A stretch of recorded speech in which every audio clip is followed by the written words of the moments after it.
ताज़ा खबरों के लिए कोणार्क न्यूज़ को सब्सक्राइब करें और बेल आइकन ज़रूर दबाएं। कोणार्क, अपना शहर अपनी बातें।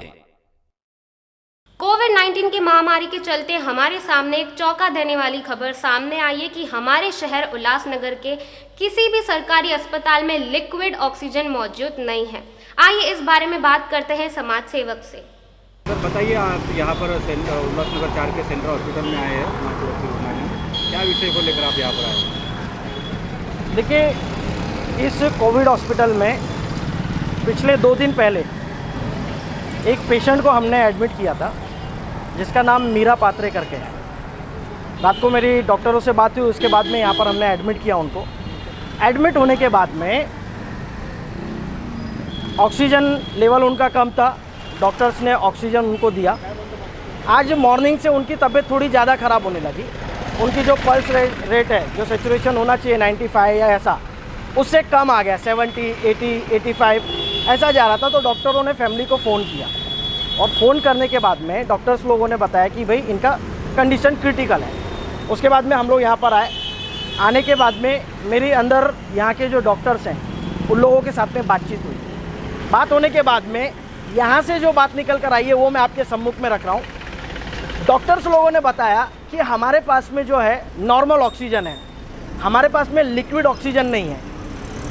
और लिक्विड ऑक्सीजन अगर रहेगा तो पेशेंट को और थोड़ा अच्छा बेनिफिट मिल सकता है या फ़ायदा हो सकता है उसका। इसके लिए मैंने यहाँ के जो आरोग्य अधिकारी हैं ताबड़तोड़ उनको फ़ोन लगाया और फ़ोन लगाने के बाद में उनसे मैंने पूछा कि अपने उल्लासनगर के अंदर कौन से हॉस्पिटल के अंदर गवर्नमेंट के लिक्विड ऑक्सीजन की सुविधा है। तो उन्होंने मुझे बताया हमारे उल्लासनगर के अंदर ये सुविधा नहीं है। आपको अगर लिक्विड ऑक्सीजन जाना चाहिए तो आपको थाने के बाहर जाना पड़ेगा, मुंबई की तरफ जाना पड़ेगा। मेरा प्रश्न ये है कि 7-8 महीने में उल्लासनगर महानगर पालिका या उल्लासनगर के जो ये आरोग्य के अधिकारी हैं या सारे लोग मिलकर हम लोग एक पेशेंट को जो ज़रूरत की चीज़ें हैं, बेसिक चीज़ें हैं, जो ज़रूरत की चीज़ें हैं, 8-9 महीने में भी हम दे नहीं पाए हैं। तो फिर ये करोड़ों रुपया जा कहाँ रहा है? हेल्थ के विषय में जो बड़ी बड़ी, अब मैं क्या कहूँ, बड़े बड़े ढिंगाने मारे जा रहे हैं कि हमने ऐसा किया है वैसा किया है। एक 35-40 वर्ष की महिला है, ये, इसको कोई भी बीमारी नहीं है, ना तो शुगर है, ना डायबिटीज, ना तो उसको बीपी है, किसी भी प्रकार की बीमारी नहीं। यंग एक स्त्री आती है, इसको कोविड का थोड़ा इन्फेक्शन है और 3 दिन के अंदर अपने 2 छोटे बच्चों को छोड़कर उसकी मृत्यु हो जाती है। मेरा प्रशासन से सवाल यही है, इस प्रकार से उल्लासनगर में मृत्यु होती रही और हमने हमारी जो आरोग्य व्यवस्था है उसको सुधारा ही नहीं, तो इसकी जवाबदारी कौन लेगा? क्या महानगर पालिका के सामने पूरे नगर को, उल्लासनगर को या सारे लोगों को एक साथ में रोड पर आकर भीख मांगनी पड़ेगी क्या कि आप हमारे लिए सुविधाओं को करो? ये निंदनीय बात है। माननीय आयुक्त जी से मेरा प्रश्न है, आपको आकर अब कुछ समय तो हो चुका है, आपका काम है इम्प्लीमेंट करना, सुविधाओं को, आरोग्य सुविधाओं को बढ़ाना। इससे पहले भी एक पेशेंट का मेरा प्रॉब्लम हुआ था, आयुक्त जी से बात हुई थी, उन्होंने सत्यसाई में एडमिट कराकर वो पेशेंट ठीक हो गया।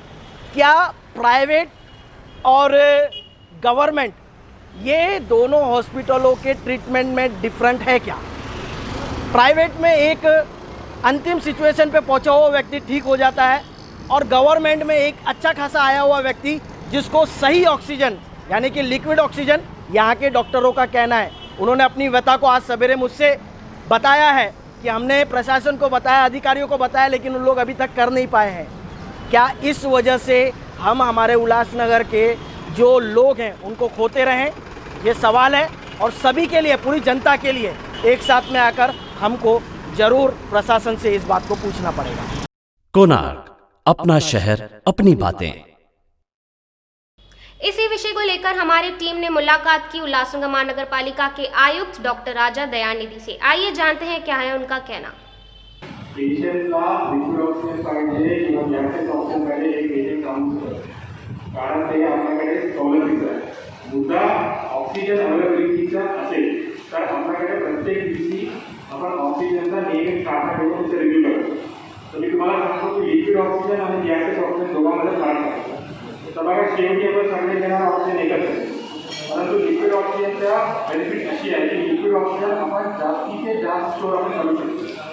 जसा मोठा टँक असेल तर 250 लिटर ऑफ टँकपासून आपल्याकडे 3 kilo litre 6 kilo litre 30 kilo litre असा मोठ्या प्रमाणाचा लिक्विड आपल्याला एखादा मोठ्या प्रमाणाचा ऑक्सिजन पाहिजे असेल तर जनरली आपण लिक्विड ऑक्सिजन जातो. दुसरी पर्याय आहे की गॅसेस ऑक्सिजन. की गॅसेस ऑक्सिजन काय म्हणतो त्याचं लिमिटेशन करतं जे आता जम्बो सिलेंडरचं जे आहे. ठीक आहे. तर आता पेशंटला किंवा कोणाला माहिती नाही की त्यांना लिक्विड ऑक्सिजन पाहिजे का गॅसेस ऑक्सिजन पाहिजे. शेवटी ऑक्सिजन आहे की सोर्स ऑक्सिजनचे जे स्त्रोत आहे हा स्त्रोत आणि हा 2 डिफरंट स्त्रोत. आणि इथे आपल्याकडे सध्या पण उल्हासनगर महानगरपालिकेला कुठलाही हॉस्पिटलला ऑक्सिजनची कमतरता नाही. परंतु आपण काय करतो की मॅटर्निटी हॉस्पिटल जे आहे तिकडे ऑलरेडी शासनाकडून लिक्विड ऑक्सिजन टँक बसण्यासाठी प्रपोजल मंजुरी झाली. लिक्विड ऑक्सिजन म्हणजे 6 किलो लिटरचं. तर तोपर्यंत आपण काय करतो की ते जम्बोसोबत आपण मॅनेज करतो. परंतु तिकडे पण 250 लिटरच्या जुरा सिलेंडरच्या बसण्याचा कारवाई पण सुरू.